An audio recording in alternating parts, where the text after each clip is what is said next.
a situation they don't know about. They make frivolous and unfounded claims and allegations on the welfare of soldiers under the pretext of being more caring for the welfare of the conditions of the Nigerian troops. But we know that their intention is meant to encourage indiscipline and ultimately promote tendency towards mutiny.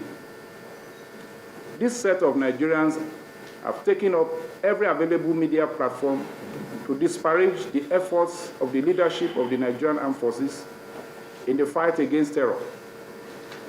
Indeed, the tendency is propelled by nothing altruistic in any form, other than a will to curry undue political capital out of the unfortunate crisis in the northeast part of the country. These individuals have not only accused the military and security authorities of denying the soldiers and the security personnel of their entitlements, they have been spreading rumor as to the disposition of the troops that are managing the situation, claiming that there is grumbling and inadequate resources and lack of motivation on the part of the troops. These unfounded allegations and outright rumor mongering are, to say the least, callous, mischievous, and inimical to the ongoing efforts as well as the well-being and our national security. This forum wishes to reassure the Nigerian people that the military and security agencies will not be deterred from the commitment to defend and protect our country from any form of insecurity or aggression. The security forces will continue to put in their best, and in no distant future, the dividends of these efforts will be incontrovertible. There will be no respite for terrorists, and the patrols will be sustained in an aggressive form, and every progress we make will be made available to the Nigerian citizen. We want to appeal to you to help us to douse tension and the fear that terrorists are wont to create. Most of these fears are circulated through rumor. I want to appeal to the media not to be part of this rumor mongering.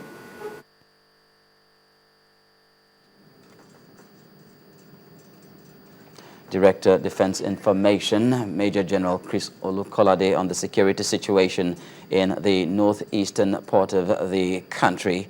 More on security after the break, and this time attention focuses to the situation in the north central, where herdsmen have been ravaging Nasarawa and Benue states. The governors of the two states trade accusations. We have these and more right after the break.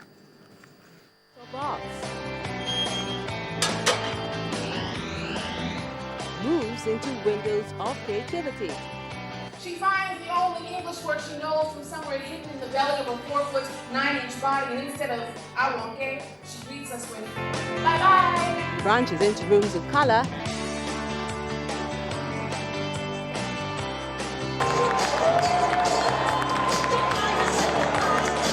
And ends with a roof of imagination.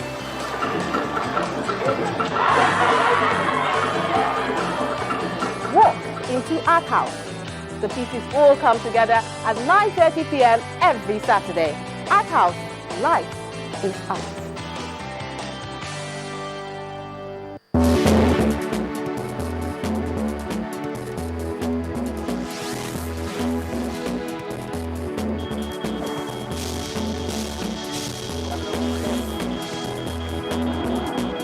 Stories can be found on our website. It's channelstv.com and on youtube.com/channelsweb.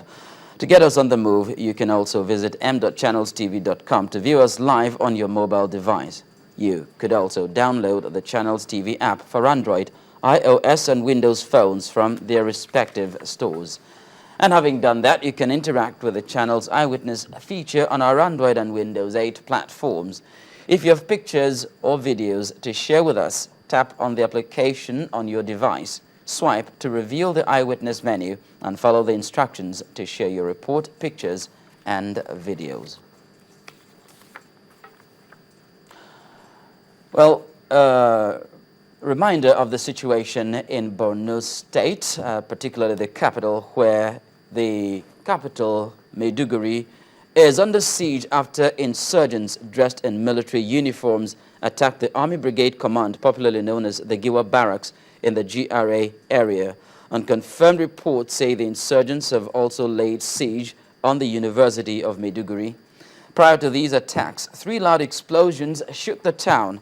Residents in the town say they've remained indoors for fear of being attacked by the rampaging insurgents. Today's attack is coming about a month after 106 people were killed by insurgents in an attack on Isge village in Borno, near the border with Adamawa State. And the recent killing of 5 people in Okwan, a community in Guma local government area of Benue State, north-central Nigeria, has resulted in 2 neighboring states trading blame over the attackers' origins.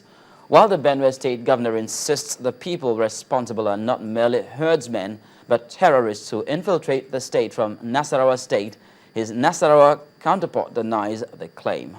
Our next report examines the aftermath of the violence in the area.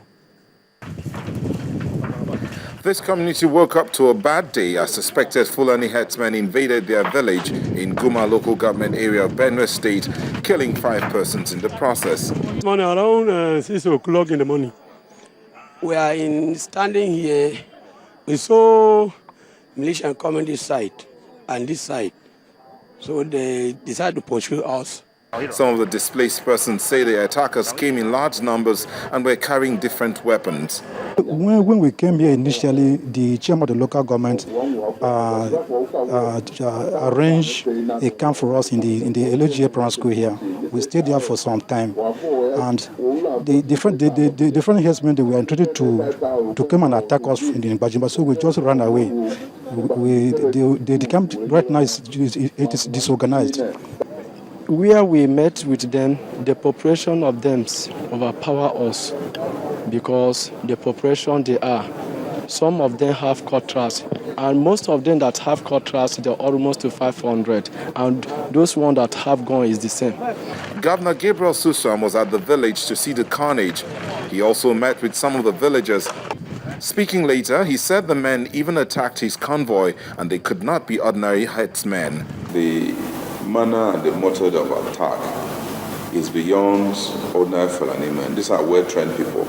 You see how they have burnt houses, how they have destroyed properties, and how they have displaced people.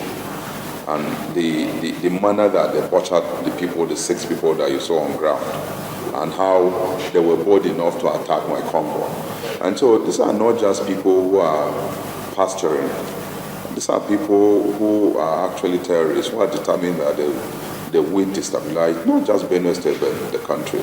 It's the same modus operandi that are using in places like Yoba and Maiduguri that are trying to use here. If we had gone with a view to attack, then we can say we'll confront them. So that was the position. And of course, when fire was open, we repelled it and then tactically withdrew.